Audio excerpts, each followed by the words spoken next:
다시 보실 필요가 혹시 있으실 수도 있으니까 네. 녹화를 할게요. 그래서 이제 요양시설의 스마트 기술 사용하는 이 원자료 사용해서 우리가 지난 시간에 요인 분석한 거, 요인 분석 조금 이제 한번 얘기를 했었잖아요. 그거 하고 원자료 한번 열어볼까요?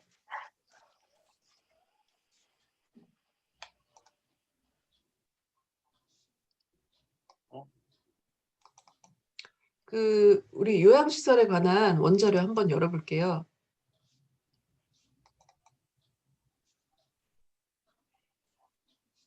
지연이로.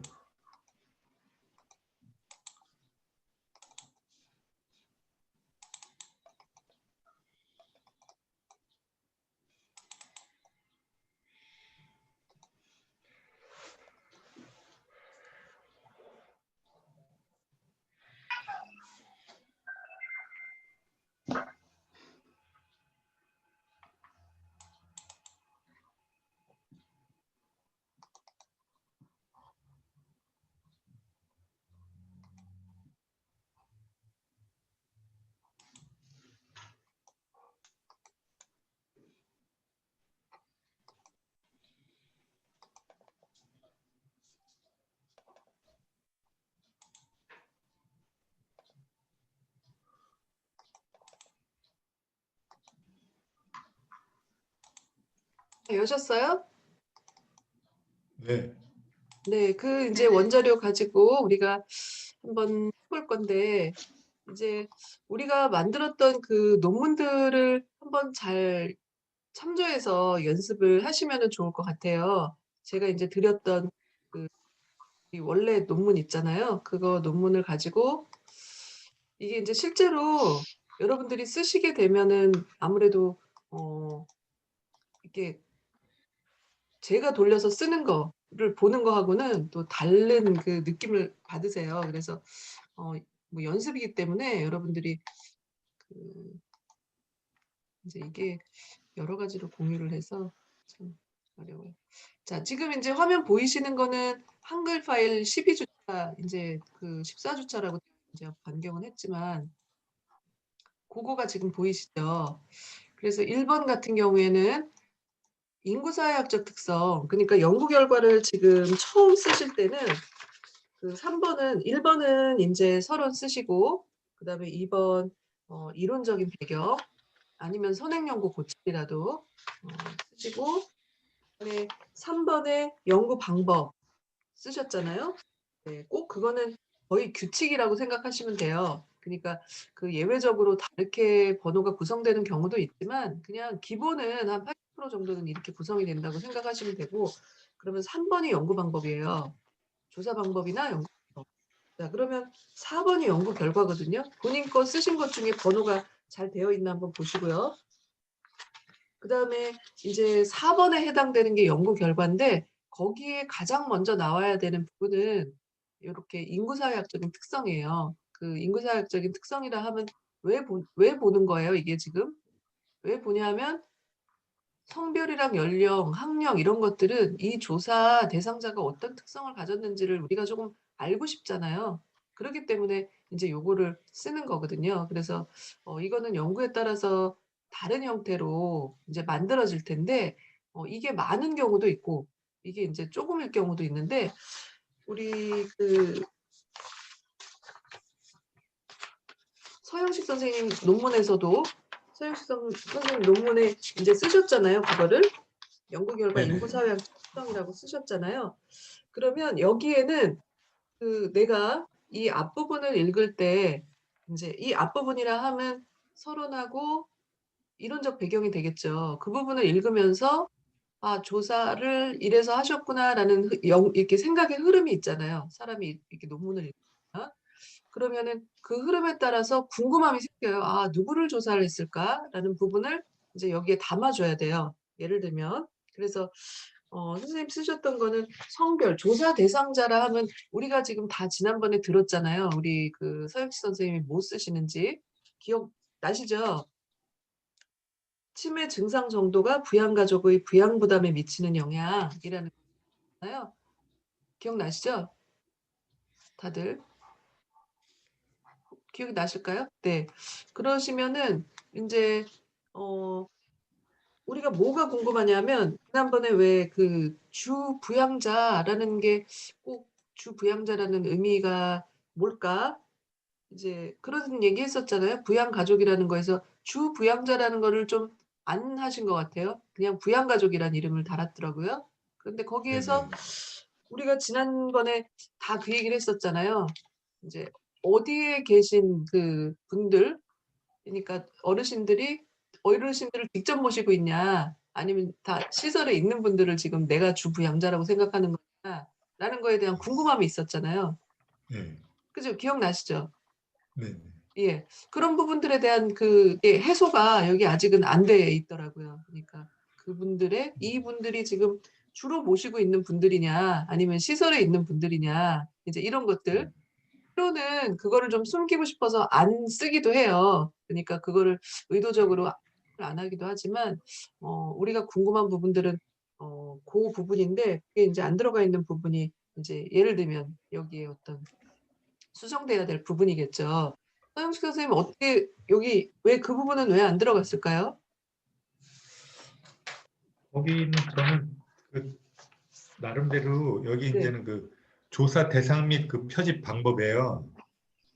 그러니까 인제는 조사 대상자의 표집 방법의 연구 대상자는 음. 치매 노인을 부양하는 가족으로 충청남도 소재의 치매 관련 주간 보호시설, 노인 전문 음. 요양시설 등 시설을 이용하거나 음. 서울 및 충청남도 공주시 지역의 가정에서 치매 음. 노인을 돌보는 가족 부양자를 대상으로 했다. 네. 그다음에 치매 노인의 부양에 따른 부양 부담에 대하여 경험을 통한 답변이 가능하고 표현의 동질성을 높이기 위하여 부양가족의 기준은 최소 3개월 이상을 부양했거나 3개월 이상을 가정이나 또는 시설에서 치매 노인을 부양하는 가족을 대상으로 했다. 저는 이제 이렇게 나름대로 이제 네네. 맞아요. 쓰셨죠. 자 네네네. 그러면 요 얘기를 듣고 다른 분들은 어떤 궁금함이 생기세요?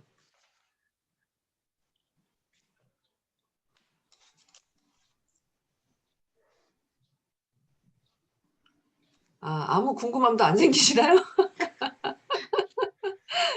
궁금함이 생기죠. 왜냐하면 '시설에 네. 보낸 분인가 아니면 직접 내 집에서 모시고 있는 건가.'라는 그 부분이 좀 궁금하잖아요. 몇 프로의 사람들이 과연 시설에 보냈는데 시설에 보냈다고 하니까 그러네요. 시설에 가신 어르신들을 내가 주부양자라고 생각하는지 아니면 내가 직접 이렇게 집에서 데리고 정말 케어를 하고 있는 그게 주부양자인지 몇 프로의 비중이 인제 그런 사람들의 얘긴가?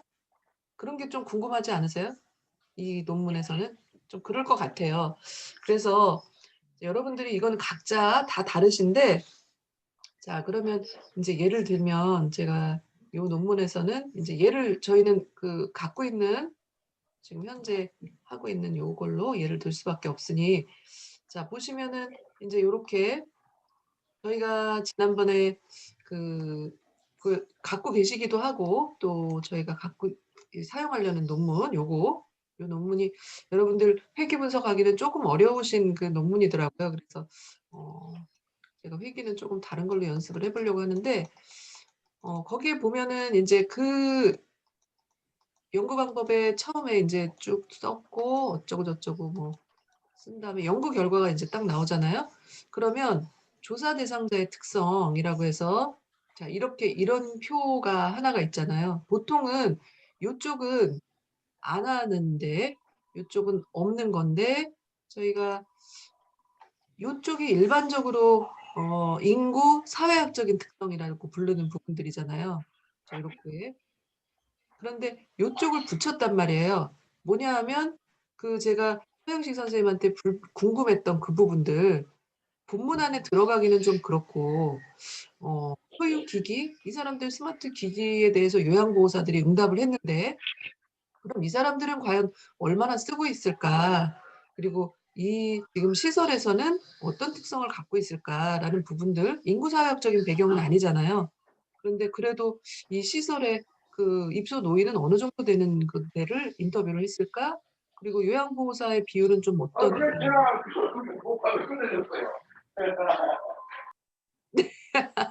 네. 그런 인제 이분들이 요양보호사 이제 갖고 있는 그 자격증은 어떤 자격증일까라는 부분들에 대한 궁금함이 있을 수 있잖아요. 고런 부분들을 위주로 요쪽에 인제 그 써 준 건데 요걸 인제 표를 이렇게 하나로 만들었다는 거예요.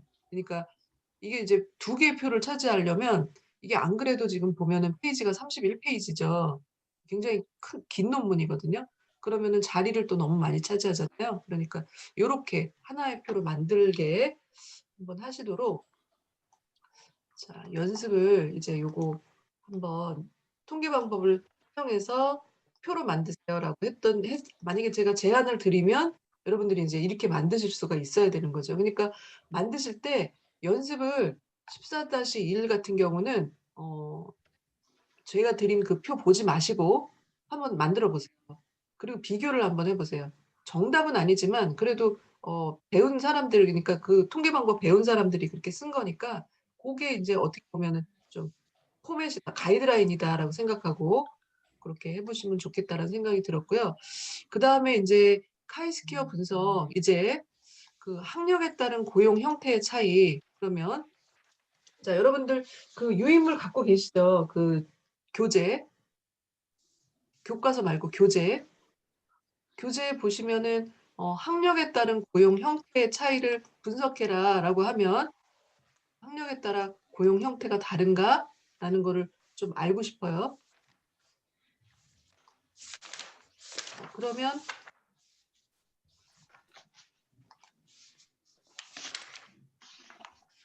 자 설문지를 한번 찾아보세요. 제일 뒤에.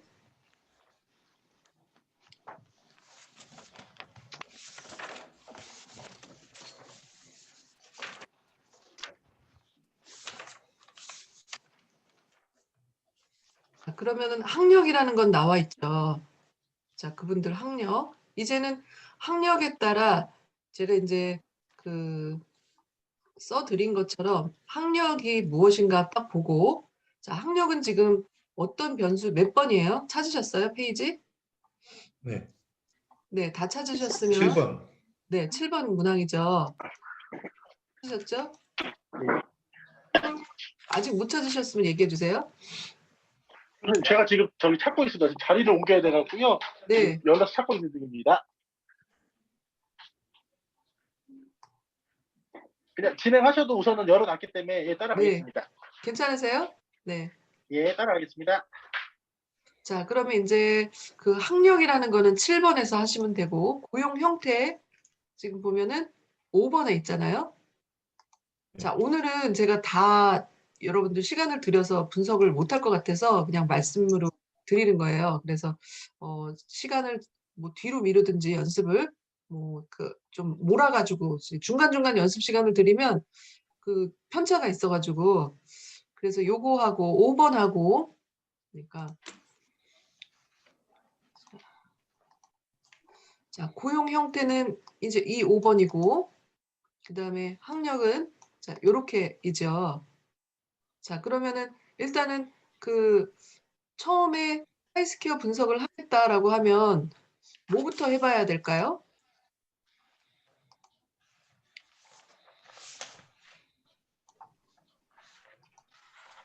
자 요걸 인제 그 고용 형태는 지금 제가 표를 그냥 이렇게 임의로 만드는 거예요. 여러분들이 편집을 이렇게 나름대로 하셔야 되는데 이게 고용 형태가 하나로 묶이는지 뭘로 묶이는지는 이제 모르는데 자 그러면 전체를 다 카이스퀘어를 하기도 하고 아니면은 그 했다가 인제 점점 묶어야 되겠죠. 학력도 몇 개로 묶일지는 모르지만 이렇게 묶고 하는 그 과정을 거쳐서 인제 카이스퀘어 하시는 방법이고 카이스퀘어는 교차 분석은 둘 다 변수가 어떤 상태인가요?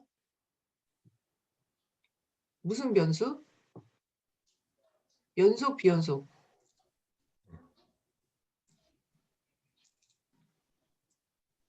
독립 변수는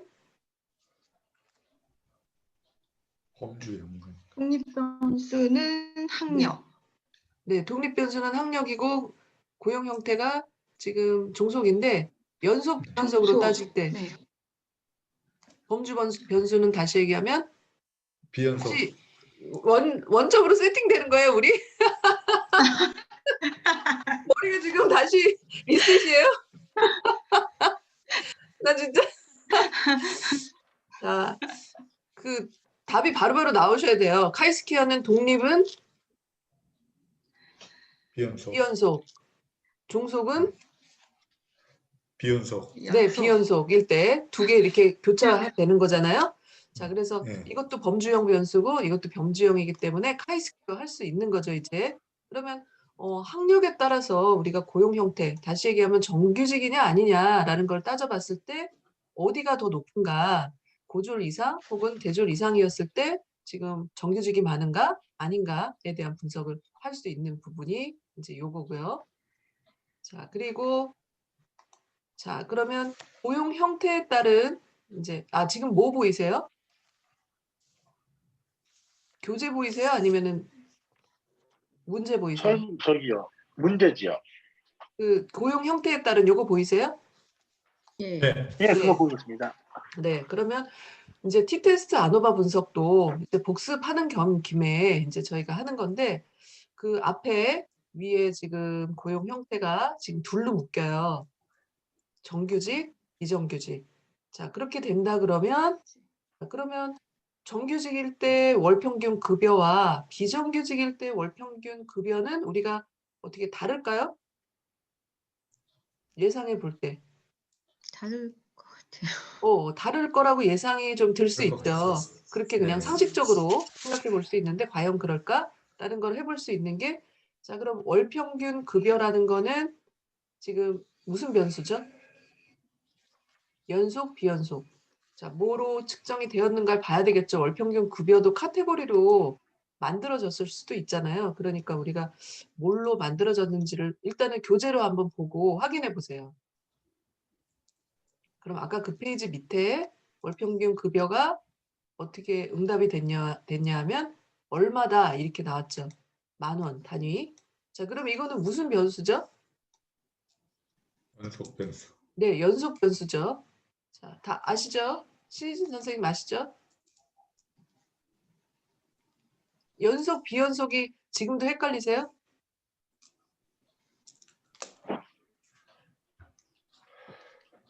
어떠세요? 한경화 선생님. 네. 네, 연속, 비연속은 이제 아시죠? 제가 아는 기준으로 네, 연속은 변하는 거 수치가 네. 비연속은 고정인 값으로 이해하면 카테고리로 되어 있는 거는 비연속, 연속되지 않은 변수, 그리고 쭉 컨티뉴어스, 쭉 이어진 거, 자처럼 눈금, 자 눈금처럼 쭉 이어진 거, 그 연속이고. 자, 그럼 이제 이거는 당연히 연속이죠. 이렇게 자를 떠올려 보세요. 자, 이렇게 눈금자. 그러면 이제 그런 거는 연속. 자, 그러면 독립 변수가 비연속이고 종속 변수가 연속일 때 할 수 있는 분석은 무엇인가? 생각해 보면 T테스트 아노바 우리가 배웠던 게 요거죠. 자, 두 집단 간의 차이였던 게 뭐였어요? T테스트. T테스트고 세 집단 이상일 때가 아노바니까 우리가 지금 이거는 두 집단으로 나뉜다면 요거는 여러분들이 T테스트 할 수 있는 그 분석이죠. 그럼 이제 요렇게 표를 이제 만들었는데 우리 학생들 그 자료 분석은 3학년 학생들 배우잖아요. 이제 기말고사는 이렇게 이거 다 안 주고 맞아 문제 보이죠? 요거 지금 다 제가 X하고 요거 지금 요거 문제만 딱 줄 거예요. 그러면 이제 이 표를 만드셔야 되는 거죠. 요 표. 여러분들도 뭐 기말고사에 해당하는 게 바로 학위 논문이잖아요. 학위 논문 쓰실 때가 바로 요거 제가 안 드려도 요렇게 요 모양 표로 만드셔야 된다는 거예요. 자, 그래서 이제 그게 요 세 번째 문제고 자, 네 번째 문제는 이제 여러분들이 해야 돼요. 요거에 그 제가 설명을 드린 다음에 그다음에 학력에 따른 스마트 기기 인지의 차이를 분석해라라고 했어요. 자, 그러면 학력에 따른 스마트 기기 인지. 자, 그러면 이제 설문지에서 스마트 기기 인지가 뭔지 한번 찾아보세요.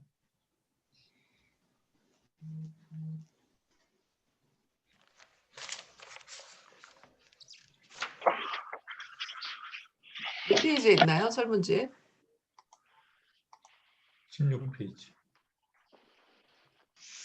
찾으셨어요? C에 있죠? C. 자, 그러면 스마트 기기의 인지에 관한 질문입니다. 라고 해서 지금 몇 문항인가요?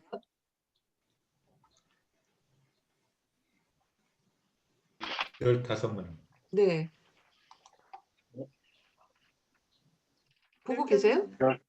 예, 15개요. 네. 네. 다 보고 계시죠?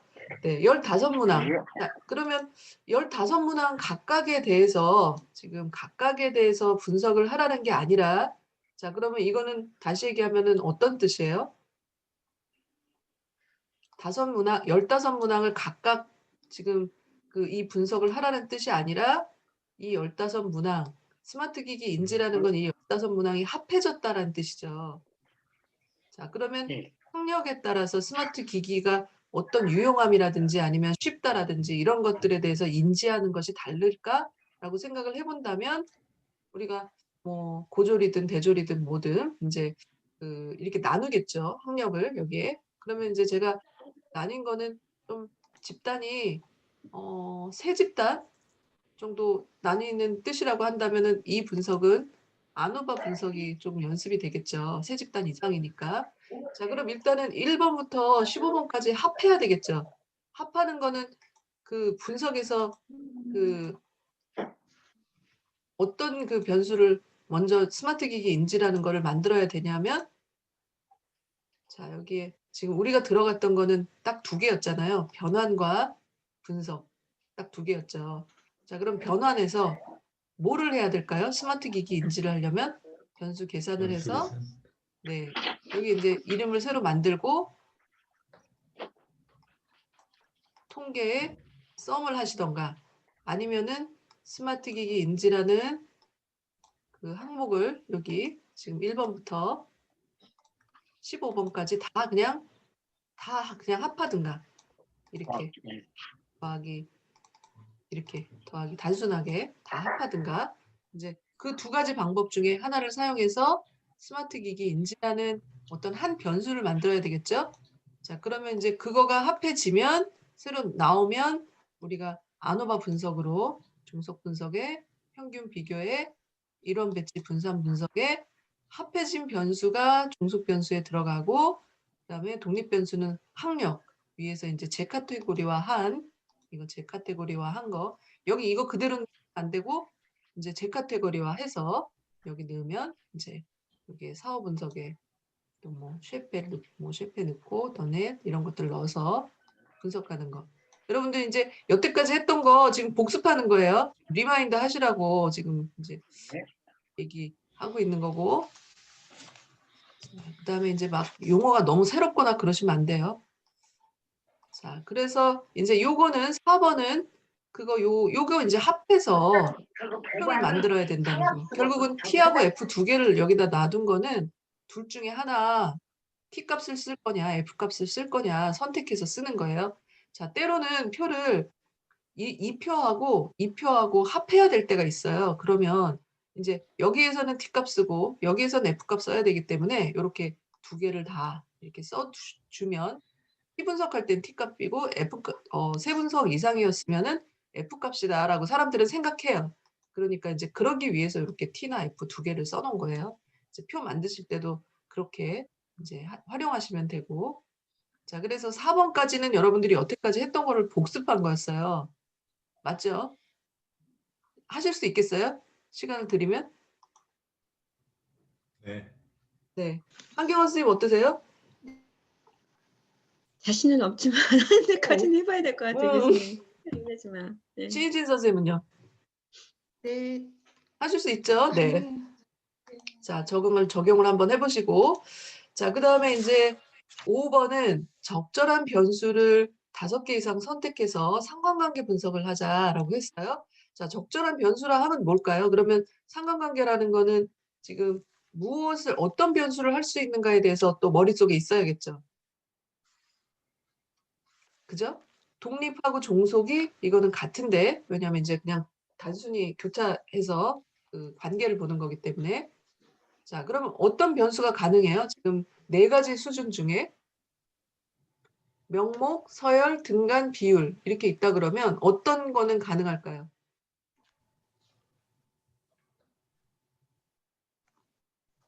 어떤 거 명목, 이상일 서열. 때?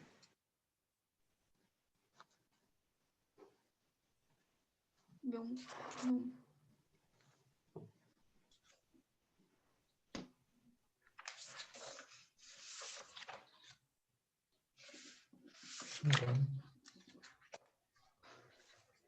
저희가 2주 만에 만났죠? 네. 2주 동안 그 리셋을 하고 오셨죠? 야, 귤을 먹어야겠네요. 목이 너무 타서.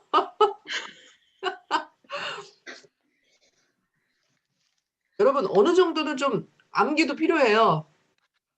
우리가 책을 보면 할 수 있지만 그래도 단순한 거는 좀 어느 정도는 머릿속에 들어있어야지 통계를 좀 원활하게 돌릴 수 있기 때문에 상관관계는 연속 변수여야 하는데 그 네. 아주 고난이도의 그 분석은 아니라고 말씀드렸어요. 우리 그 서영식 선생님 기억하실 것 같은데 네. 상관관계 분석하셨잖아요. 예, 독립하고 종속 모두 연속 변수여야 됩니다. 네. 네, 연속 변수여야 되는데 그 가정이 조금 이렇게 허술하게 해도 된다. 그래서 그 서열 변수도 조금 가능하다. 그런 얘기 했었죠. 그래서 우리가 4가지 변수 중에는 명목만 빼고 이렇게 성별도 사실은 좀 가능한 방법이 있기는 한데 더미로 만들어 가지고 하는 그런 방법이 있는데 그 이렇게 나머지 서열, 등간, 비율 요거는 할 수 있기 때문에 자, 여기에서 그러면 5개 고르실 수 있죠. 그러면 그걸 가지고 이제 표로 만드는 거. 요게 이제 그 지난 시간까지 여러분들 제가 복습이라면 복습으로 문제를 만들었던 거고 여기는 조금 이제 이 정도는 원활하게 되어야 제가 이제 다음으로 진도를 나갈 수가 있기 때문에 우리 학생들은 그냥 여기까지만 해도 돼요. 그 학부 학생들은. 그래서 회귀 분석은 제가 그냥 "이게 뭐다."라는 얘기만 할 거예요. 근데 이제 여러분들은 여기까지는 기본이고 이제 그다음을 하셔야 되잖아요. 그래서 신 선생님 몇 학차세요? 신지진 선생님 몇 학차세요? 저 2학차요. 아, 2학차 아직 희망이 많으신데 그 제가 그 저기 우리 서 선생님이 그 이제 논문을 쓰셔야 되는데 마지막이시죠, 선생님은? 저요? 예. 저 4학차입니다. 그럼 이제 마지막이신 거죠, 수업은? 네네. 그죠. 그러면은 어쨌든 인제 그 다른 분들은 그 다른 수업에서 조금 제가 뭐 회귀를 읽는 법이라든지 이런 것들도 조금 알려드릴게요. 그리고 다음 주가 1 주가 남았잖아요, 저희가. 그래서 그때 회귀를 여러분들 좀 돌려볼 수 있게 그리고 또 고급까지는 못해도 초급하고 중급까지는 조금 여러분들이 할 수 있게 해서 마치는 게 인제 이번 학기 목표예요. 그래서 여기까지가 여러분들이 상관관계도 회귀를 하기 위해서 전 단계로 이해하셔야 되는 부분이고 그다음에 인제 우리가 요거 지난 시간에 했었잖아요. 요거는 한번 같이 연습을 해 볼게요. 자, 제가 이렇게 돌리면 여러분들이 그 다음은 스마트 기기 인지 아까 15 문항이라고 했죠. 자, 요인 분석한 결과이다. 스마트 기기 인지는 15 문항인데 3개의 요인으로 나뉘어요. 잘 읽어 보면. 그래서 스마트 기술의 지각되는 유용성. 그러니까 스마트 기술이 얼마나 유용하냐. 그리고 용이성. 용이성이라는 거는 얼마나 쉽냐. 그리고 또 다른 사람들의 스마트 기기를 인지하는 것을 내가 어떻게 인지하고 있는가 그런 것으로 구성이 되어 있어요. 이걸 인제 우리가 이렇게 구성을 한 걸 묶어 가지고 스마트 기기 인지라고 불렀기 때문에 요렇게 인제 '나뉠 것이다.'라고 예측을 하고 이렇게 보았는데요. 자, 그러면 우리가 지난 시간에 요인 분석한 거 기억나시죠? 그죠? 자, 돌리실 수 있죠? 자, 그러면 우리 스마트 기기 인지를 자, 요인 분석으로 들어가서 지금 같이 들어가실게요.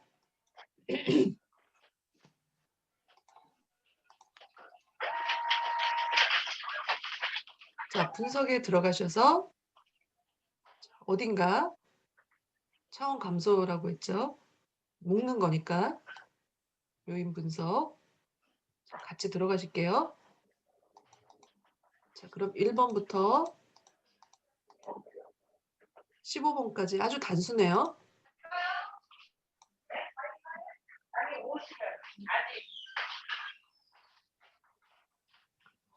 자, 그러면 요인 회전에 베리맥스 하시고 되셨죠? 단순하죠? 여기까지 하셨어요? 예.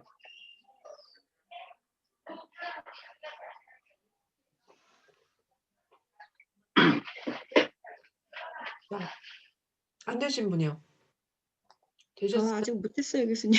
막 네. 따라가려고 하니까. 분석에 저도요. 분석, 교수님 분석에 차원 감소, 네. 요인 분석.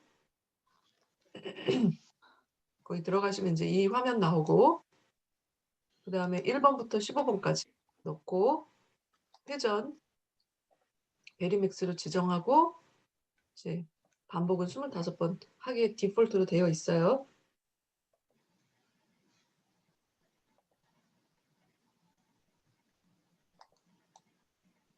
그 다음에 되신 분들은 확인을 누르세요.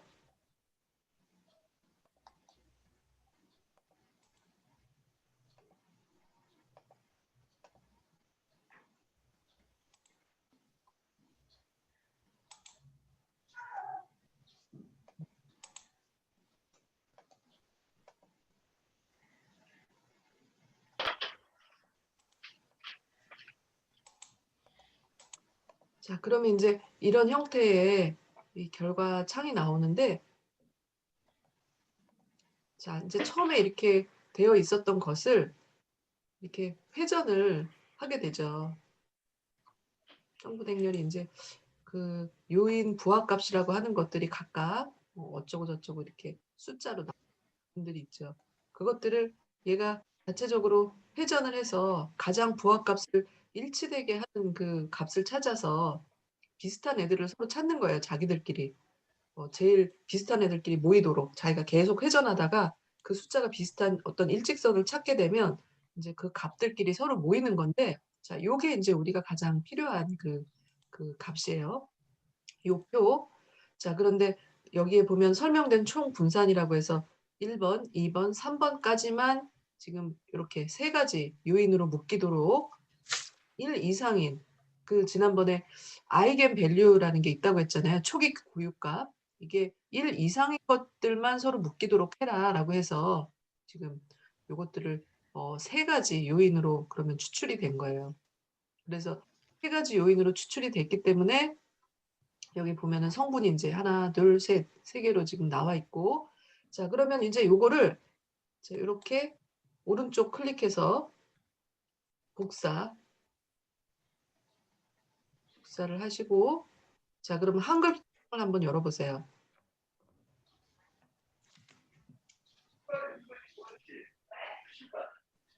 한글 창을 열어서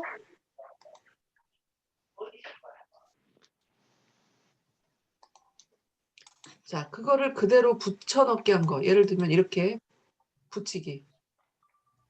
오른쪽 클릭해서 이렇게 붙이기. 이거 제가 클릭하면 이제 요표가 붙여넣기가 돼요.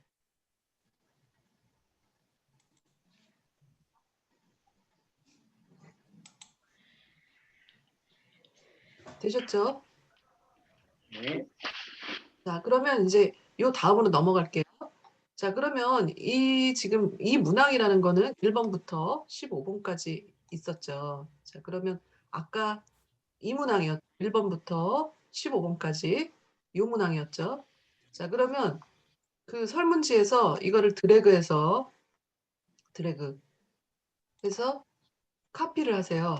카피 한 다음에 여기다 붙여넣기를 하세요. 이제 이 각각의 문항에 자, 그냥 이렇게 한 다음에 붙이기 하면 이제 내용만 덮어쓰기 딱 하면은 이 안에 칸이 채워지거든요. 그걸로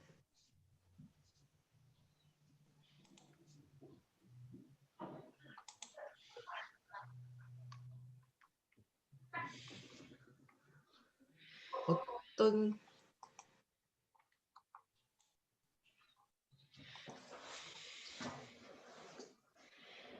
되셨어요?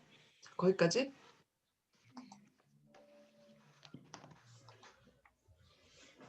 안 되셨으면 얘기해 주세요.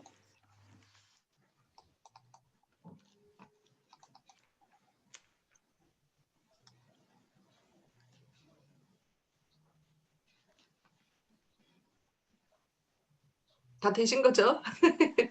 네. 자, 네, 그럼 이제 다시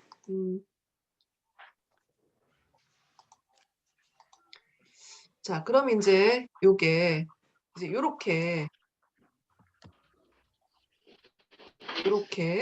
요 모양이 이제 나올 수가 있죠. 요 색깔은 이제 여러분들이 안 해도 이렇게 됐죠. 요 이제 설문 문항이 이렇게 된 걸로 여러분들 볼게요. 자, 그러면 요 색깔을 한번 만들어 보시는데 요 색깔이라 하면 여러분들이 뭐 다르게 표시하셔도 되는데 제가 보기 좋게 하기 위해서 이렇게 했어요. 자, 여기 보면은 스마트 기기는 나에게 유용하다라고 했던 이 문항을 이렇게 딱 가로로 놓고 봤을 때 어디에 지금 몇 번 성분의 점수가 가장 높은가요? 세 번째요. 네, 3번이죠. 3번, 3번. 3번 성분의 세 번째 성분에 가장 높고 자, 요렇게 가로로 비교해 봤을 때도 여기가 제일 높죠. 자, 이렇게 가로로 또 서로 1, 2, 3번 중에 얘네는 같은 성분이라는 거예요. 점수 부하값이 가장 높은 애들끼리 묶이는 이제 가장 높은 아이들이고 자, 그런데 반면에 이렇게 놓고 봤을 때는 얘는 여기죠. 1번. 가장 높죠, 얘가. 또 이렇게 비교해 보면 얘가 가장 높고 또 얘가 가장 높고 그렇죠? 자, 그러면 이걸 보지 않고 저처럼 동일한 애들끼리 묶어보세요. 자, 이걸 보지 말고 여러분들이.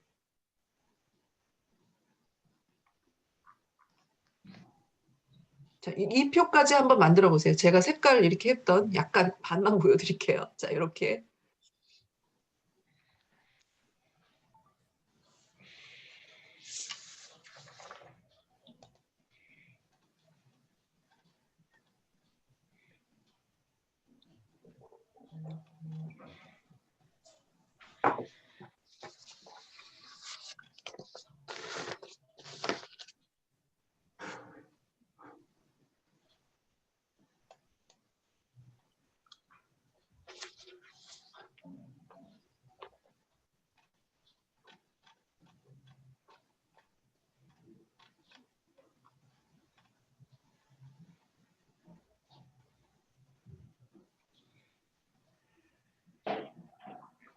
다 되셨으면 얘기해 주세요.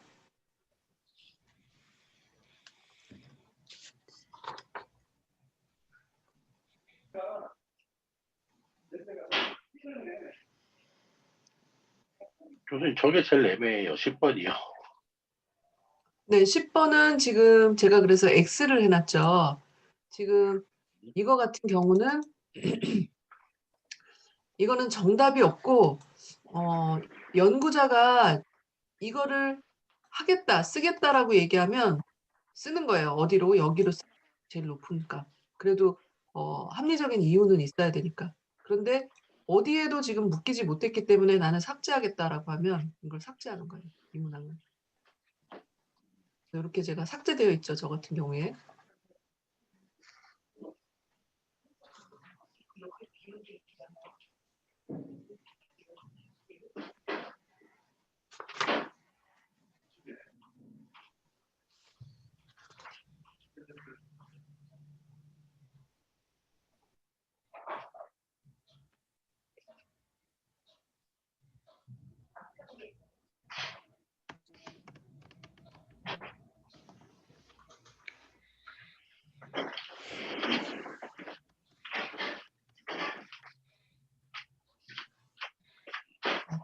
혹시 안 되신 분 있으세요? 교수님, 저는요, 네. 아까 여기 다 못 따라갔고, 그 요인 분석에 들어가면서 변수에다가 네. C1부터 그거까지. C15번 15개가 들어가는 건가요? 그 네. 변수, 그 선택 변수를 못 집어넣거든요. 놓쳐가지고. 15개. 이 C1에서 C15까지. 15번까지인 거죠. 네. C15번까지. 네. 그러면 설문지에 지금 선택 변수는 어떤 게 들어갔어야 되는 거예요? 변수에는 그 15개 들어갔고 거기는 선택 안 변수는 넣어요.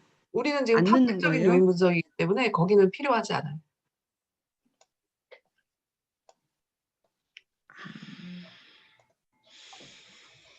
자, 그래서 그거를 못 네. 맞춰서 네, 지금 예. 그러면 각자 저기 그 진도가 조금씩 다른데 서영식 선생님 하신 거 있으세요? 저는 그 아까 그 요인 분석 그 표까지는 나왔는데요. 네. 그 다음부터 뭐 그걸 복사해 갖고 막 이렇게 그거는 전혀 못하겠습니다. 네. 그러셨죠? 네, 자, 그게 자, 그러면 자, 제가 요 표를 카톡에서 여실 수는 있죠. 다들. 예. 네, 요 표까지 그러면 드릴게요. 요 표까지만.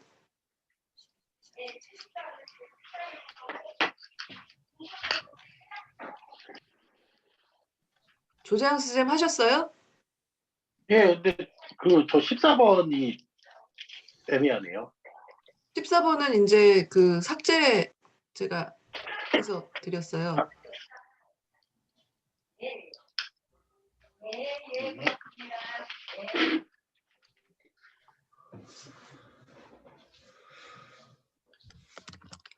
편집이 어려우시구나, 우리 선생님들.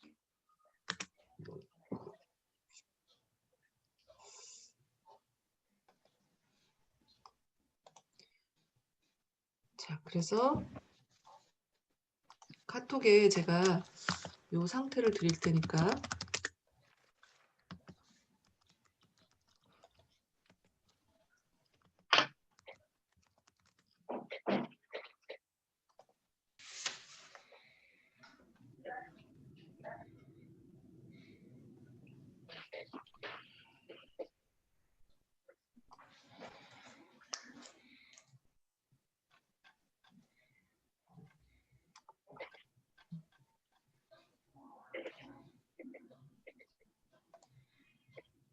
지금 안 하고 계신 거구나. 자, 지금 연습 문제 연습으로 제가 톡방에 지금 요것만 자, 요거를 드렸거든요. 한번 열어보세요.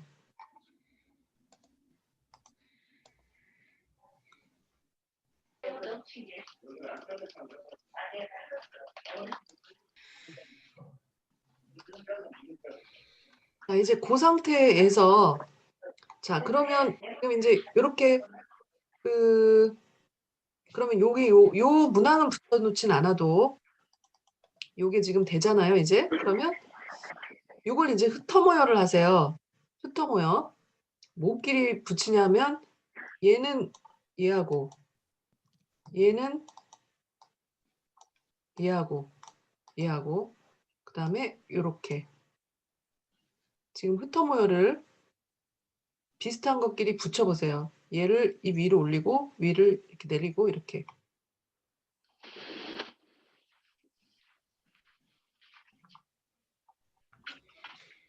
다시 얘기하면 이제 이렇게 되도록.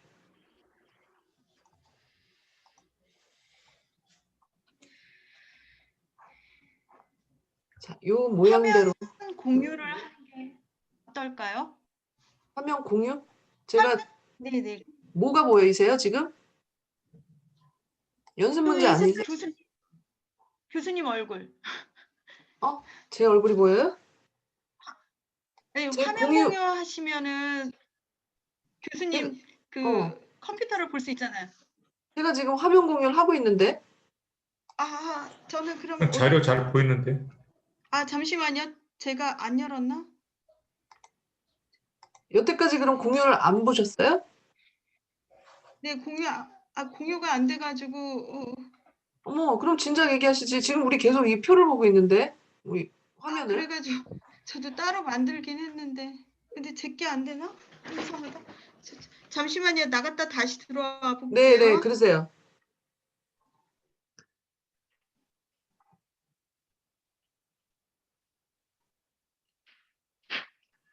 요런 형태로 이제 만드시는 거예요. 제가 흩어모여를 했어요. 지금 색깔끼리. 우리 편집에서는 갑자기 손을 놓으셨군요. 우리 서영식 선생님. 예, 저는 예. 자, 그러면 이제 우리 그 신희진 선생님 들어오시면 잠깐.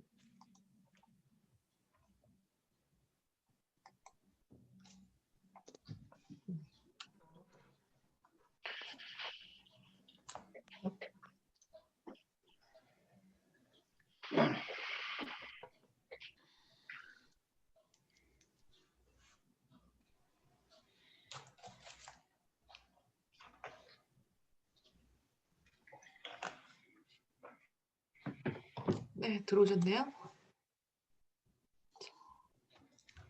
여태까지 그럼 공유되지 않은 거를 수업으로 지금 계속 하셨나 봐.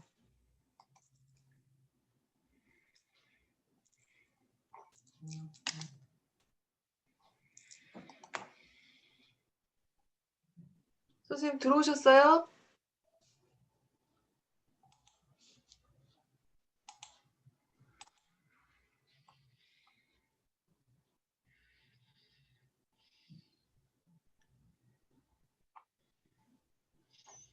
선생님 오셨어요?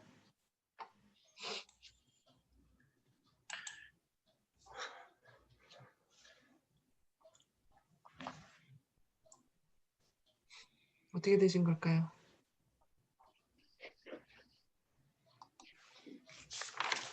잠깐만 쉬었다 할까요, 그러면? 네, 교수님. 아, 됐습니다. 보입니다. 되셨어요? 네, 보입니다. 아, 공유 이제 네, 보이세요? 네, 보입니다. 네, 제가 그러면 네, 요거 네. 마저 설명하고 조금만 쉴게요, 여러분들. 자, 그러면 네. 이제 여기에서 제가 일부러 요걸 가렸는데, 자, 요걸 흩어모여를 했잖아요. 이제 색깔별로 이렇게 흩어모여를 했죠. 자, 그러면서 지금 하나는 10번 문항은 제가 삭제를 했어요. 왜냐하면 어디에도 지금 속하지 않은 걸로 나오기 때문에 임의로 속할 수도 있지만 이제 그런 정말 내가 꼭 그거를 하고 싶다라고 하는 문항이 아니라면 이제 삭제하는 게 원론적으로는 맞죠. 이제 어디도 지금 속하지 않는 문항으로 나오기 때문에. 자, 그래서 그러면은 이제 우리가 애초에 위에 한번 위 얘기를 한번 돌아가 보면 스마트 기기 인지는 세 개의 요인으로 나눈 것으로 나타났는데 스마트 기술의 지각된 유용성, 지각된 용이성, 주관적 규범이 그것이다라고 했어요. 유용성, 용이성, 주관적 규범. 자, 그러면 이렇게 나뉘어진 것이 자, 우리가 이제 추정할 수가 있겠죠. 자, 그러면 요건 뭘까요? 요 네 문항은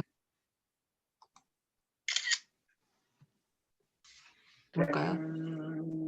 지각된 유용성. 네, 유용성, 뭐 도움이 된다, 유용하다, 뭐 이런 거니까. 그러니까 요거는 지각된 유용성이에요. 자, 아까 네모낭이라고 돼 있잖아요. 자, 그리고 요건 뭘까요, 그러면? 나에게 영향을 주는 주위 사람들은 내가 스마트 기기를 사용해야 된다고 생각할 것이다. 다른 사람들 생각이에요, 지금. 그것들이 내가 영향을 받는. 그거는 아까 주관적인 규범. 규범. 네. 이제 그 줄어든 그 줄인 말이고 영어로. 자, 그렇다면 요거는 당연히 일곱 문항이었고 아까 지각된 용이성이 되겠죠. 자, 이렇게 이제 세 개의 요인으로 구분이 되는구나라는 거를 우리가 파악할 수가 있고 그림을 이제 이렇게 그리면 되고요. 우리가 실제로 이제 논문에서는 이제 이런 거를 표시를 해주지 않아도 사람들은 이렇게 이제 해석을 하는 거죠. 여기가 이렇게 높고 여기가 이렇게 높고 이렇게 높구나. 여기는 한 요인이구나라는 거를 이제 파악해 볼 수가 있고 자, 그렇다면 우리가 이 안에 그러면 신뢰도라는 건 지난 시간에 신뢰도하고 타당도라는 걸 했었잖아요. 지지난주에. 그래서 신뢰도는 다시 얘기하면 뭐였죠? 제가 그것도 조금 외우시면 좋다고 했는데 일관성과 정확성이 있다고 했어요. 타당도는 정확성, 신뢰도는 일관성. 네.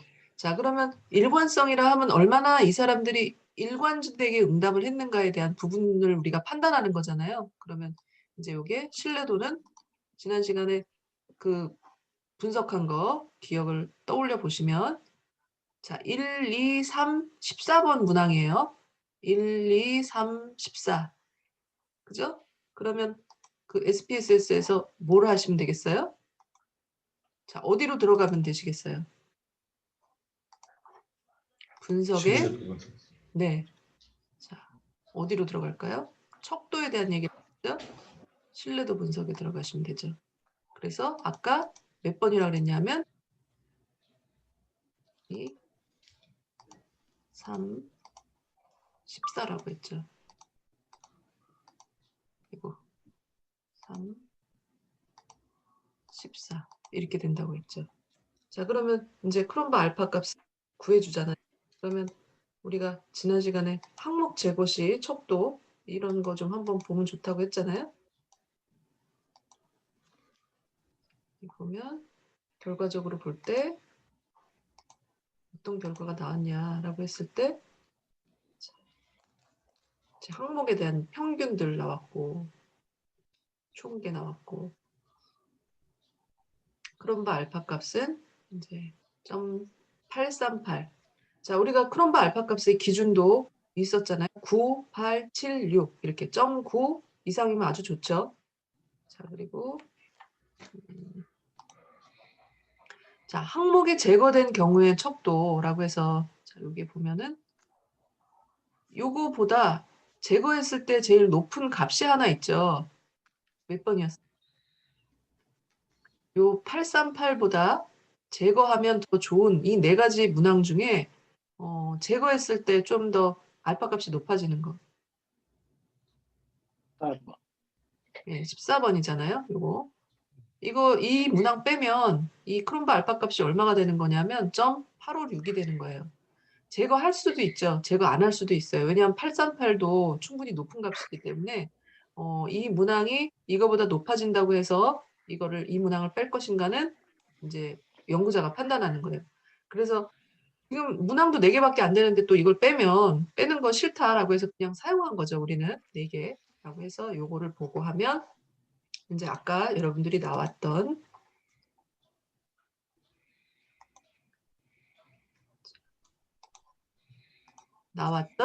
자, 여기 라는 그 신뢰도 값을 쓸 수가 있죠. 이것도 마찬가지로 7, 8, 9 넣으시면 값이 각각 나와요. 자, 그렇게 하시면 돼요. 되셨죠? 여기 지난 시간에 하기도 한 건데 우리가 표를 안 만들어 봐서 이제 이렇게 요 표까지 만들 수 있다라고 하면 자, 그럼 이게 다시 얘기하면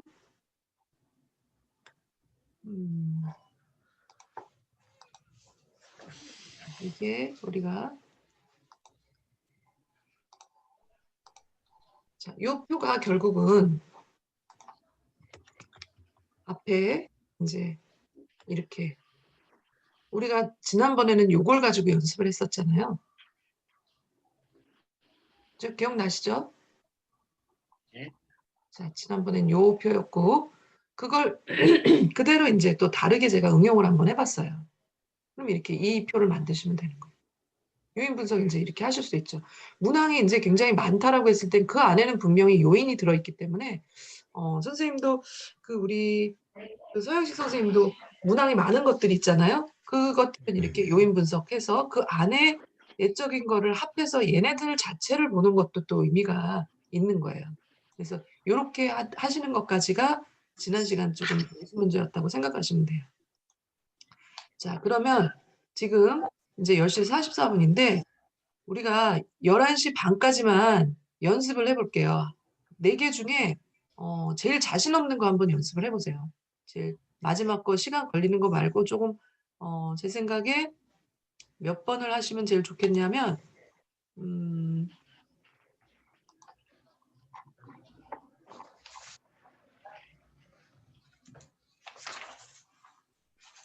4번을 한번 해보시면 어떨까 싶어요. 4번.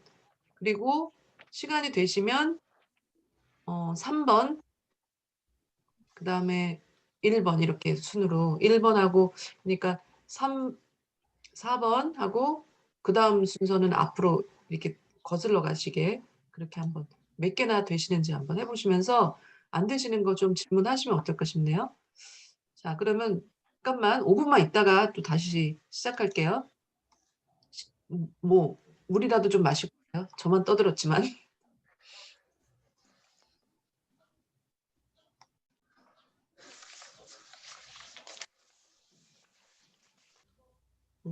네, 녹화가 안 되었네요. 네, 조재영 선생님 때문에 녹화를 떠올렸어요, 지금. 죄송합니다. 네, 아니 중요한 부분이라서. 자, 그래서 요 지금 식을 이해하는 게 중요한데 A라는 거는 상수, 항상 똑같은 수예요.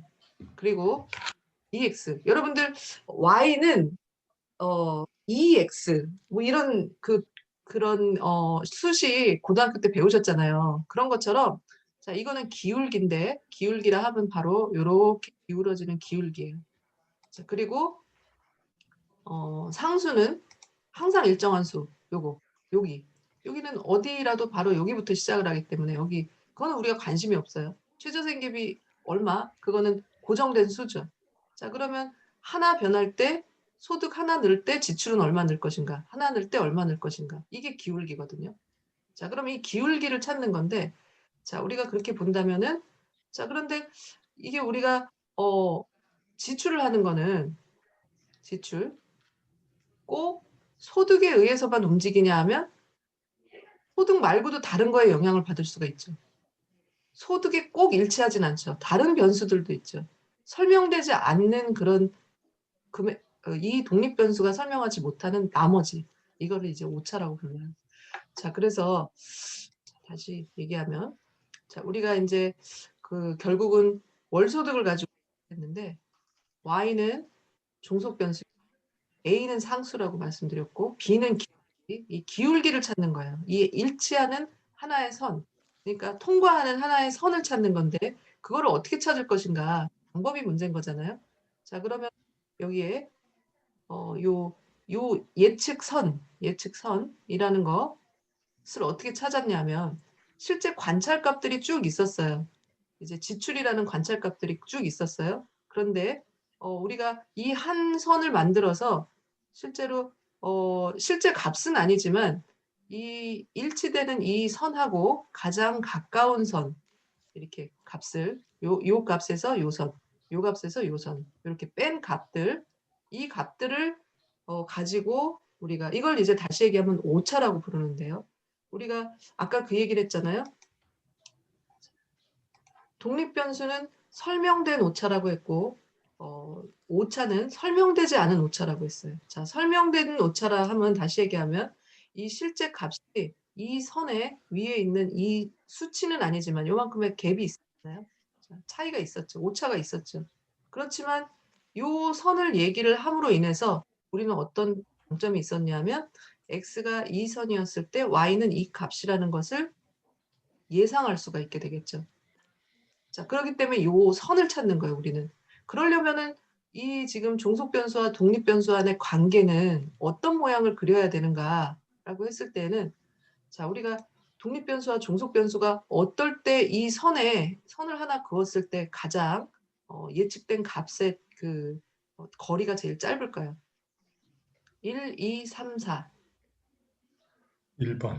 네, 1번이 1번. 가장 짧겠죠.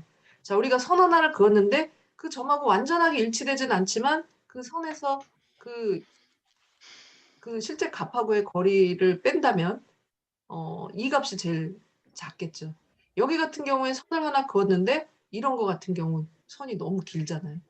그렇기 때문에 값은 당연히 예측 값이 오차가 커지게 되는 거죠. 자, 그래서 이런 산점도를 그리는 상관관계가 그러니까 우리가 회귀 분석할 때 상관 분석을 하는 이유는 이렇게 상관관계가 낮은 것들은 이미 회귀선을 그렸을 때 이제 이 값들이 너무 이제 오차가 너무 개입이 많이 되는 거죠. 예측이 별로 잘 되지 않는 거죠. 그러니까 대체적으로 상관계수가 높다라고 하는 거는 이러한 선을 그렸을 때 그 관찰값과 실제 이 선 간의 거리의 제곱값, 실제는 이제 제곱값인데 왜냐하면 여기 요렇게 선을 그었을 때, 자, 여기 선을 그었을 때, 요 값에서 요 값을 뺐을 때는 플러스 값이 나오지만, 요 값에서 요 값을 빼면 마이너스 값이 나오잖아요. 그러면 두 값을 이렇게 상쇄해 버리잖아요. 그러니까 이 마이너스 값을 제곱하고 플러스 값 제곱해야지 실제 이 거리를 우리가 실제로 측정할 수 있기 때문에 그거를 뭐라고 부르냐 하면, 뒤에 조금 나오긴 하는데, 자, 그걸 뭐라고 부르냐면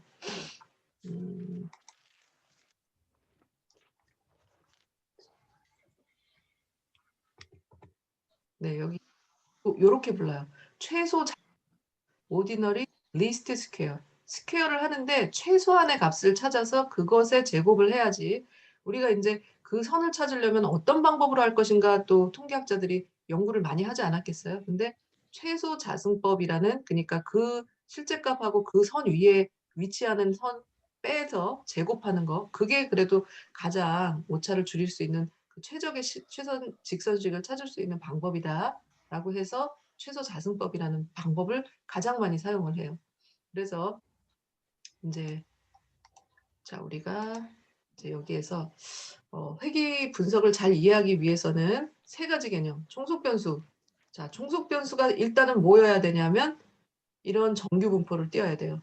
정규 분포. 일단은 정규 분포라는 거는 정규 분포를 띄지 않으면은 이제 우리 통계에서는 연속 변수라고 좀 보기가 어렵잖아요. 그러니까 당연히 종속 변수는 연속 변수여야 되는 이런 정규 분포를 띄어야 되고요.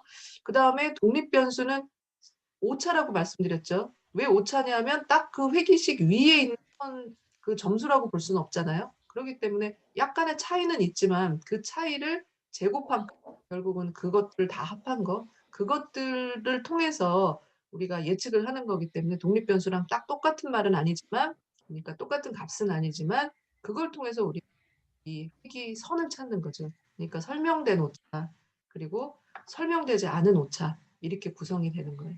그래서 요 식을 한번 기억을 해두시면 좋고, 그 다음에 요게 이제 독립 변수가 요거는 하나만 들어가 있으니까 무슨 회귀라고 부를까요? 단순 회귀 분석이라고 하는 거고, 이제 요게 여러 개 들어가면 그게 이제 다중 회귀라고 이제 되는 거죠. 그래서 여기에 연구자가 관심을 갖는 현상이자 결과이고 독립 변수의 영향을 받고 어떤 현상이나 결과에 대한 항상 존재하는 값, 그리고 독립 변수가 갖는 통계값, 그러니까 회귀 개수 요거 기울기가 되는, 이제 그 다음에 종속 변수에 영향을 미치는 변수, 그리고 오차는 종속 변수에 영향을 미치고자 투입한 독립 변수가 설명되지 않는 값. 이제 오차가 너무 크다라고 하면 설명되지 않은 값들이 너무 크다. 아까 우리가 설명력이 낮다고 했잖아요.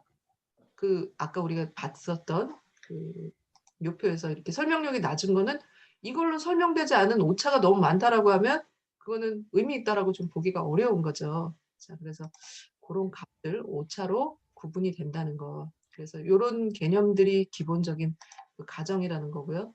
자, 그래서 요것이 이제 다 이해를 하셨겠지만 Y는 월소득이라고 생각을 하시고, 그 다음에 A라는 건 상수, 이제 A라는 상수, 그리고 BX 이 기울기, 그리고 그다음에 설명되지 않은 에러, 이렇게 이제 구성이 돼요. 자, 그래서 그걸 가지고 얘기를 한 것이, 자, 얘를 한번 들은 게 좀 쉬운 것 같아서 가져와 봤는데요. 어떤 사람의 월 소득이 350만 원이라고 할 때 350이라 하면 월 소득이 지금 여기에 종속 변수 여기에 이 소득에 영향을 미치는 요인은 무엇인가? 350만 원을 결정하는 그것은 무엇인가? 내가 알고 싶어요. 아까하고 이제 반대예요.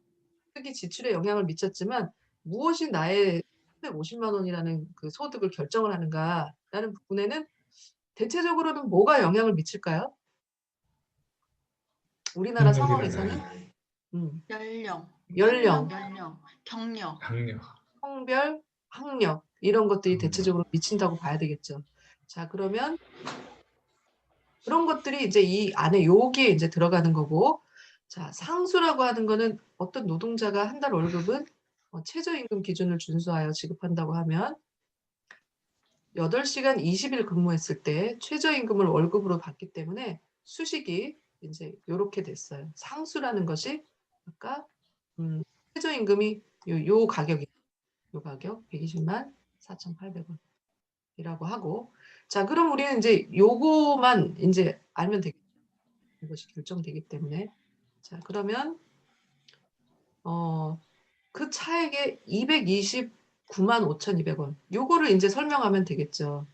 그죠? 그래서 이 금액은 위의 수식에서 X와 E의 목, 그 에러의 목으로 남는다는 것을 알 수 있고, 그 다음에 이 금액에 영향을 미치는 독립변수를 찾으면서 동시에 설명되지 않는 오차인 E를 최소화하는 것이 되겠죠.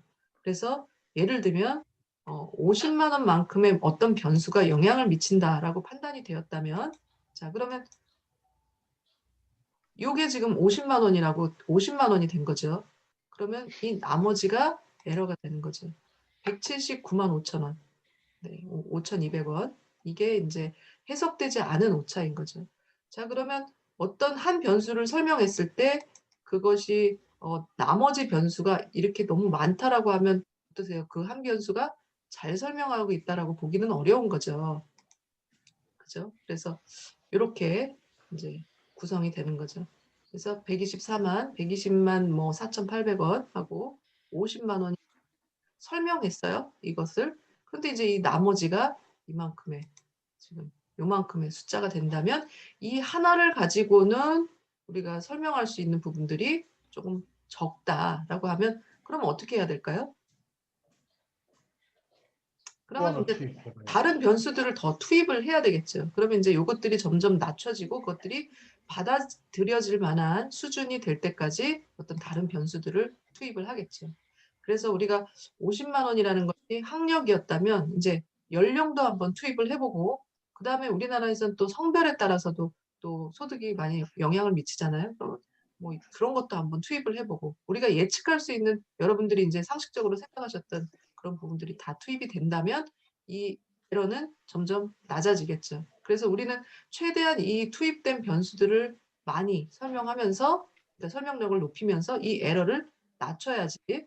낮추는 것이 결국은 우리가 이 선에서 이렇게 이제 이 직선, 이 한 선을 가지고 많은 값들을 이제 예측을 하는 거죠. 정확하게 이제 요 작은 차이를 가지고 이 예측의 한 선을 통해서 정확하게 이 선이 종속 변수를 잘 설명하고 있다라고 봐야 되겠죠. 그래서 그러한 이 한 선을 찾는 것, 그것을 통해서 우리는 회귀 분석의 그 어떤 것들을 하게 되는 거예요. 자, 그래서 원론은 이렇다고 볼 수가 있고요. 자, 여기서 이제 한 가지 명심해야 할 것은 사회 현상을 100% 설명하는 단 하나의 원인, 두 개를 찾는 거는 이제 불가능하다라는 걸 전제로 하고, 어떤 결과에 영향을 미치는 독립 변수는 너무 많기 때문에 현실적으로 우리가 그 모든 원인을 찾아서 통계에 투입하는 거는 불가능하죠. 그래서 이론적으로 볼 때 자기가 생각할 때 종속 변수를 최대한 많이 설명할 수 있는 게 무엇인가라는 부분을 이제 이론적으로 구성을 하고, 그 다음에 이제 투입을 해야만 이제 오차를 줄이면서 종속 변수를 추정할 수 있는 독립 변수의 조합을 찾아내게 되는 거죠. 그래서 여러분들이 회귀 분석을 보실 때 이제 이 모델은 독립 변수, 종속 변수를 많이 예측하고 있구나, 잘 예측하고 있구나, 어느 게 더 많이 영향을 미쳤구나라는 것들을 보시면서 그 영향을 많이 미치는 변수들을 위주로 골라내서 그걸 가지고 이제 다시 내 연구에서는 또 다른 방식으로 그거를 투입해서 설명력을 높이는 거, 이제 그게 이제 여러분들이 하실 수 있는 그런 방법이 될 수 있어요. 자, 그래서 이제 회귀 분석에 투입 가능한 변수 이제 중요하죠. 중요한데 일단은 종속 변수, 비율 변수 당연히 되고요. 척도화된 서열 변수. 자, 우리가 뭐 자아존중감, 우울감, 탄력성 이런 것들 다 이게 뭐 리커트 척도로 만들어서 하나의 그 자로 만든 것들이잖아요. 이런 거 당연히 이제 가능하고요. 서열 변수, 자, 과연 이제 그 다음이 문제인데, 우리가 비율, 등간, 그러니까 말하자면 척도화된 서열 변수라 하면 등간 변수들이잖아요. 우리가 가정한. 그 등간은 가능한데 그런 다음에 서열하고 명목이잖아요. 자, 그러면 여기에 보면은 독립 변수에는 비율, 그다음에 등간, 말하자면 등간이고, 그다음에 명목인데 명목은 더미화하면 되는데 이제 서열이 문제인 거예요. 여기 지금 서열이 사실 안 들어가 있잖아요. 서열이 이제 애매한 거예요. 서열이라 하면 학력 대표적으로 등간이라고 할 수는 없잖아요. 그런데 그렇다고 더미로 만들면 너무 많아지고 그런 것들이 하여튼간 애매한 부분을 여기 안 넣으셨더라고요. 그래서 최대한 독립 변수를 이 변수들 중에 고르셔야 돼요. 그래서 종속 변수는 당연히 등간 아니면 등간 이상이어야 되고, 독립 변수는 웬만한 변수들은 다 넣을 수 있으나 서열 변수들은 좀 고민을 해봐야 된다, 이렇게 생각하시면 돼요. 자, 그리고 회귀 분석식의 필수 점검 사항이라는 거는 우리가 여러분들 진짜 오늘 다는 못하니까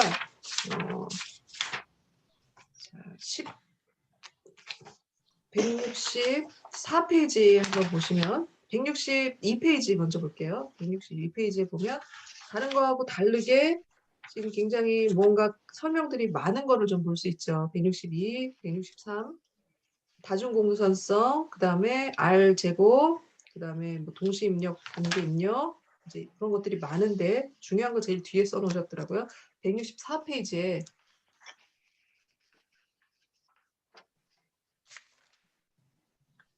자, 거기에 회귀 분석을 정확히 보려면 독립변수와 종속변수 모두 입력하여 모든 변수 간의 단순 상관을 확인해야 된다라는 거 찾으셨어요? 네. 다 찾으셨죠? 네. 자, 거기 보면은 단순 상관관계를 확인해야 된다라고 아까 말씀드린 것처럼 이렇게 아까 이 단순 상관. 자, 이 단순 상관 하지 않아도 상관관계가 결국은 이제 산포도, 산점도라고도 하고 산포도라고 하는데, 독립변수하고 그 종속변수와의 산포도를 한번 그려보세요. 산포도. 그걸로 결국은 상관관계가 나오는 거니까. 개수만 딱 보여주지만 이 점도를 보면은 이게 1, 2, 3, 4 중에 어느 게 제일 괜찮은 거라고 그러셨어요? 요 그림이 좋은 거라고. 요렇게 독립과 종속이 요런 그림을 그리는 게 좋아요. 직선관계. 자, 그래서 단순 상관관계를 확인해서 상관관계가 높은가? 그래서 어떤 관계인가? 정규 분포를 이루고 있는가? 특히 종속이요. 그 다음에 이상값, 아웃라이어 게 있잖아요. 아웃라이어. 그것들. 아웃라이어라 하면 이 선을 그었을 때, 자, 이렇게 이쪽으로 가 있는 거, 이 선을 그었을 때 너무 멀리 선에서 떨어져 있는 거. 자, 그러면 뭐를 높여요? 선에서 많이 떨어져 있으면 에러를 높이게 됐죠. 잔차를 높이게 되죠. 잔차라고 하거든요. 자, 아까 그 얘기를 안 했네요. 자, 실제 값에서 요 선 위까지의 선, 요 값의 차이, 요거를 잔차라고 불러요. 잔차. 들으셨어요? 실제 값에서 요 선 위의 값의 차이. 잔차라는 개념이 굉장히 중요해요. 그래서 이상값을 보기 위해서 잔차를 확인해라 라는 거는, 자, 여기에서 실제 값이 이 선 위에 이렇게 예측을 이렇게 했는데 하나가 이렇게 막 이렇게 이쪽으로 가 있고 하나가 이렇게 가 있고, 그러면은 이 선에서 이 값을 뺀 값, 그 값의 차이가 너무 커지잖아요. 그러니까 그 값의 잔차가 어떻게 되는지, 너무 이상값들은 좀 제거해 주던가 그런 방법을 취해야 되겠죠. 그래서 잔차라는 걸 한번 살펴보고, 그래서 결국은 회귀 분석에서는 이렇게 4가지 얘기가 필요한데, 지금 단순 상관, 직선 관계, 정규 분포, 그 다음에 잔차 확인, 이렇게 이것들이 필요한데요. 자, 그거를 하기 위해서 절차가 이제 이렇게 돼 있어요. 산 점도를 확인하고요. 분석을 해요. 산포도. 그 다음에 최적의 직선식을 도출하는 거는 아까 우리가 그 선, 이거는 우리가 도출하는 건 아니고 그 컴퓨터가 OLS라는 방식으로 돌리면 그 선을 찾아주고요. 그 다음에 모델의 설명력을 살펴보기 위해서 R스퀘어라는 걸로 확인을 하되, 분산 분석의 유의성을 확인해야 되는 거는 이제 가정이 좀 많죠. 자, 그래서 이 그 도표를 찾았는데, 자, 우리가 그 독립변수와 종속변수가 직선관계를 확인해라 라는 거는 이런 관계도 그리고 있는 그런 변수들 간에 이런 모양을 그리고 있는 것도 있어요. 다 이런 모양을 그리고 있는 건 아니에요. 그래서 이런 모양을 했다라고 하면 리니어, 선형성을 가정하지 않았기 때문에 난리니어라고 하거든요. 비선형성. 네, B라고 해야 되겠네요. 비선형성을 보이는 건데 비선형 회귀 분석은 다른 방식을 해야 돼요. 난 리니어에 대한 그 분석 방식이 또 따로 있어요. 그렇기 때문에 이런 형태를 그린다라고 하면 안 돼요. 그래서 요 형태를 반드시 확인해보고 직선관계를 그리고 있는가라는 걸 확인해보고 지금 뭐 얘기하다 이 얘기를 했냐면 분산 분석의 유의성을 확인한다라고 하는 거는 변수의 등 분산성이라는 거를 만족해야 되는데요. 자, 우리가 직선식을 하나를 찾았는데, 자, 이것도 찾았고, 이것도 다 직선식이 똑같잖아요. 이 선하고 이 선은 사실은 동일한, 어때요? 요 선하고 기울기하고 완전히 완벽하게 똑같은 선이라고요. 그런데, 잔차라고 아까 관찰값하고 실제 선 위에까지의 거리를 잔차라고 말씀드렸죠. 자, 이거하고 이거, 1번하고 2번 중에 잔차가 큰 거는 어느 걸까요? 1번. 네, 1번이죠. 이건 잔차가 선식이 같음에도 불구하고 같은 식으로 찾아져요. 식으로 찾아지죠. 그럼에도 불구하고 이거는 사실은 너무 잔차가 크다는 거죠. 그러면 이게 등 분산이 아니기 때문에 분산이 퍼져 있는 정도가 달랐기 때문에 이렇게 등 분산이 가정돼야 우리가 회귀 분석에 잘 이렇게 분포되어 있다라고 보는 거기 때문에 등 분산성도 봐야 된다는 거죠.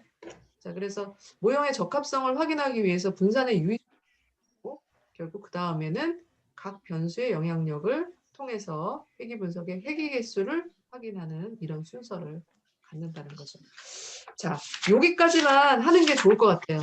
제 생각에. 지금 시간도 많이 지났고 여러분들이 이제 뭐 요 뒤에도 지금 많이 있지만 여기까지만 일단 제가 하고 이 다음에는 이제 공선성인데 뭐 사실은 이것만 해도 돼요. 그런데 이제 앞에를 제가 길게 얘기했던 거는 여러분들이 현실적으로 회귀 분석을 했을 때 그냥 사실은 막 돌릴 수 있어요. 그냥 독립변수만 넣으면 회귀 개수가 나오고 그 다음에 R스퀘어 나오기 때문에 그거 써주면 되고 어렵지 않아요. 근데 가정을 다 확인하지 않고 그걸 하는 거는 이런 의미가 없다는 거죠. 그래서 그 얘기를 이제 길게 드렸고요. 자, 다음 시간에 어려우셨죠? 네. 어쩌고요? 네, 지금 제가